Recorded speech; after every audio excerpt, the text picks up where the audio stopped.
Hi everyone, Patricia Worby, Alchemy Therapies here and Rebel Health Radio. And today I want to do a book review on a book I've had it about 4 or 5 years, but it's such a brilliant book. And I've reread it recently. And it's Peter Levine, In an Unspoken Voice. And it's one of the classic books on resolving trauma in the body.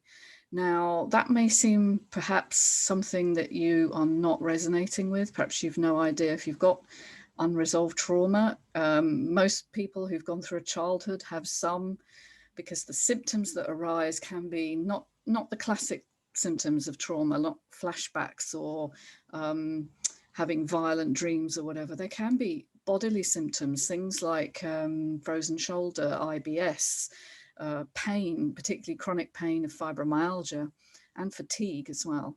Chronic fatigue syndromes, we're seeing a lot of long haul COVID people who've had these issues that have not been resolved bodily. And Peter Levine is one of the first people to really recognize this whole condition and to work with it in order to resolve it. And so he's really the forefather of the kind of work I do. And this book isn't his first book. I think it's probably his third or fourth, I don't know. His first book that I remember was Chasing the Tiger, which was actually Waking the Tiger. That's right, Waking the Tiger, which was an unusual title, and it really drew me. It was when I was studying massage about 10 years ago. And for the first time, it explained why some of the people that came to see me didn't recover. That they still had recurring tension and tightness in their bodies, or they had gut issues or constipation or whatever. And although massage would help, the old patterns would return. And so I read that book, and it really explained all about trauma, what trauma was. And first of all, trauma is anything that overwhelms your nervous system's capacity to cope. So that can be anything when you're young, because young children have very little support sometimes, and their nervous systems are still in development. And so it can be just chronic stress in the household. It can be adverse childhood events. I've talked about that a lot, divorce of parents, depression of a parent, chronic illness of a parent. That's what I had. And up till very recently, what we would do with children who would show anxiety in various ways, and as adults when they grow up, we would give them talk therapy as a solution. And indeed, I undertook talk therapy in my 30s when I realized I had some issues that were limiting my health. And what talk therapy does is it engages obviously the cortex, the front brain, the thinking brain. And this isn't always the best approach. In fact, with trauma, particularly bodily trauma, of these kind of long-term issues, which may be triggered by current events like accidents or immobilization, hospitalization, things like that, can actually be made worse by talking about them, because you are engaging the part of the brain that's already in overdrive. It's already trying to figure things out and work out what's wrong and why.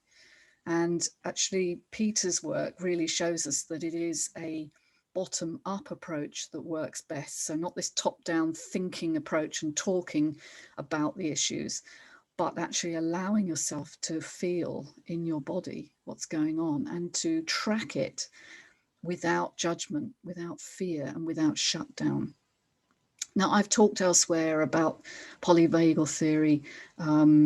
I may do another podcast on that because it's such an important theory. Understanding how the nervous system works in 3 sort of layers. The brain is in 3 layers, and the nervous system is also in 3 layers.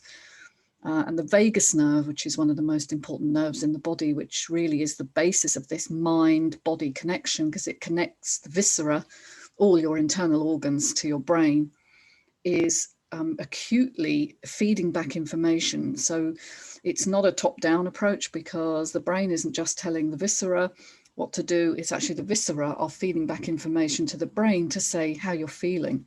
And a lot of the states we see people in, these anxious, dysregulated states, are because their bodies are holding so much trauma that they actually feel awful. And then the brain tries to make sense of that by creating an anxiety feeling. So trauma is a bodily experience, And the younger you are when you experience things that are overwhelming, the more deeply that becomes embedded. And you can actually remain in a functional freeze state, which allows you actually to have a life. You know, a lot of people are able to have a job, a career, a family, but they're basically living what he calls a cardboard existence, which I just think is such a great quote. And that's probably where I was, you know, up until the point my nervous system collapsed at 34. I was functionally okay. I was actually very productive being an A-type. You know, I was able to study, work, and push myself really hard. But I felt empty inside. I actually didn't have much connection with my body. In fact, I kind of disowned it as being unnecessary and a bit of a pain. And of course, the body reads those messages and understands that there's something wrong. There's something wrong with you. And eventually that catches up with you. So, so you have to understand then that if you have these childhood experiences that are negative or adverse, that your body records that as a state of threat. And this becomes a chronic stress in the body that holds your muscles in tension. It creates all sorts of issues, as I've already mentioned, but also musculoskeletal issues like frozen shoulder, IBS, you know, irritable bowel syndrome, are these kind of autonomically driven freeze and then activation states that go on alternately. And so the body is really dysregulated and doesn't know how to function well. And so the symptoms are merely the cry for help, if you like, that the body is trying to talk to the brain and tell you that something is amiss that needs to be looked at. Now, insecure attachment is one of the major causes of this functional dysregulation. It's one of the major, what I call small t traumas that occur to people in life. And what it means is it's a disruption between the bond between the baby and usually the mother. Father comes into it a bit later on. But the first 6 months of life, and even actually before birth, you know, while you're being carried in the womb, are these amazing sort of times for the young body and the young neurology to learn what they need to do, what the functional response is.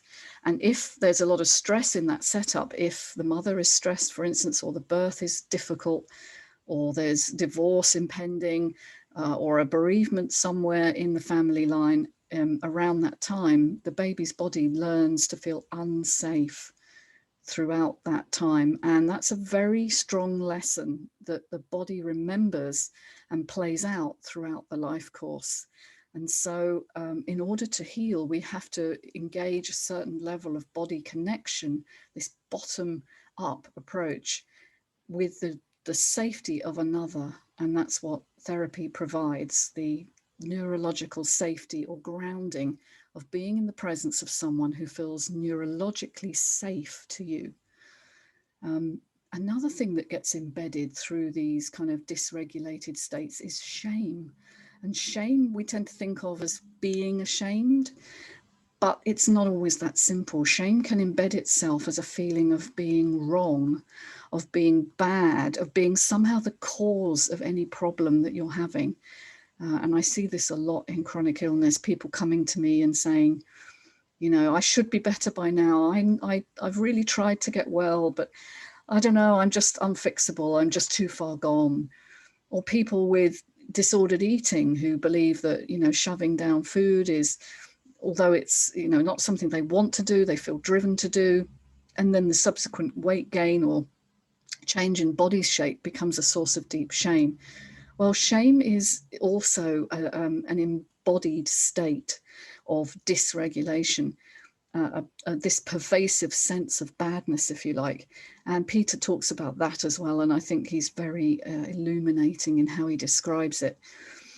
Shame is such a big part of what we need to overcome if we're to truly heal and become fully whole.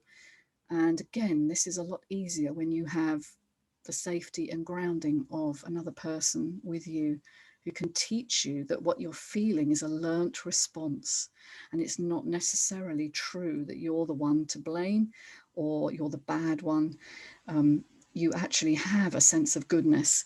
And you'll note actually the subtitle of this book, How the Body Releases Trauma and Restores Goodness, is really, really a key word. Goodness is an embodied state of feeling good in yourself.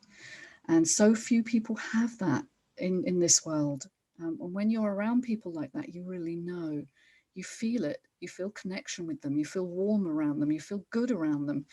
And it's something that you can actually develop when you let go of shame, because shame is unnecessary. It's a learnt response, but it's not necessarily the right one.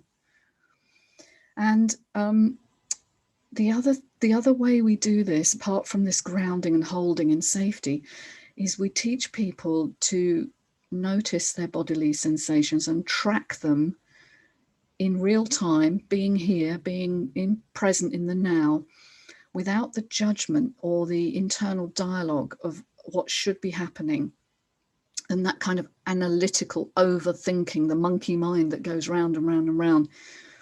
So we allow the person to just connect with what's happening in their body, and what they find is that they have sensations and movements that shift, and when they start to notice the shift without the judgment and the over analytical thinking, then the body can release like a dam bursting, only it's much more controlled, and it's much more pleasant, of actually allowing energy, stored, frozen, immobilized energy, to actually release. And we can see that sometimes in shaking or crying or odd sensations like tingling. They're all neurological signs that the body is releasing this pent-up stored trauma. So we allow ourselves to release that and track the change. And when we do that, we actually integrate that experience as over, done, finished, gone. And so the threat level can be released, and thus the body can start to reorganize itself in a safe state and start to digest better, increase immune function, release muscle tension. One very important case he goes through here in this book is about frozen shoulder. Now, frozen shoulder was something I came across time and time again when I was working primarily as a massage therapist. And we were told, you know, where to palpate and where to release and do all the muscle movements. But it was never explained why frozen shoulder occurred, and I'd never heard a good explanation. But in Peter's book, he actually talks about the fact that the agonist muscle and the antagonist muscle, so every action has two muscles at least that control it. So in this movement, the bicep is the agonist and the tricep is the antagonist. And they're supposed to kind of contract and relax in opposition to allow the movement. But in frozen shoulder, the muscles are both contracting at the same time. And of course, you can imagine that it's like having the gas and the brakes on at the same time. You can't move. And that's the result of this sort of frozen, fear-induced immobility. He's got a lovely quote here: the motor act is the cradle of the mind. Motor movement is kind of functionally derived from the opposing forces of I must help or I must go, I must approach or I must retreat. And that's what's happening in the muscles, particularly during situations of great traumatic stress. So say you've had an accident in a car, and one force wants you to brace yourself and protect yourself, and the other force wants you to just close down and disappear. So the freeze response and the fight and flight response are in opposition there. And if both come on at the same time, they can get very, very stuck in the body. And the same is true, I believe, of irritable bowel syndrome. I'm sure that's what's going on. Your opposing forces of release and tightening. And we see constipation and diarrhea as the primary symptoms of IBS. In my own book, The Scar That Won't Heal, I talk about this in a lot more detail. But finally, so actually Peter is really good on saying that we feel sensations viscerally. And so often it's actually necessary to connect with these feelings in our bodies rather than the thoughts and feelings that we often overlay on top of that. And I just want to finish with a quote, a direct quote here from him. The uncoupling of sensation from image and thought is what diffuses the highly charged emotions and allows them to transform fluidly into sensation-based gradations of feeling. And that's what we do with people. We allow them to disconnect the thought from the feeling, and so they can just allow the feeling in itself. And actually, the first step is refusing to be seduced into the content of our negative thoughts or swept away by the potent or galvanized drive of an emotion. When I first work with people, they're often in that state of, I've done everything. I just don't understand why I'm still doing this. I need to find the answer. Give me the answer. And instead of actually looking externally for solutions, the solution is within. And I think that's the most profound piece of information I've ever discovered. It's what I use with all my clients, and it is the one that releases them from fear and from painful symptoms. So great book. Thank you, Peter, for putting me on this path, which I'm now on, which I love what I do. It's so profound. It's a spiritual journey as well. People don't just uncover their symptoms. They uncover a whole new self and a purpose and a meaning in life. There can't be much better than this. Well, if you've enjoyed this talk, please subscribe. Do contact me. My details are always in the description. Take care, everyone.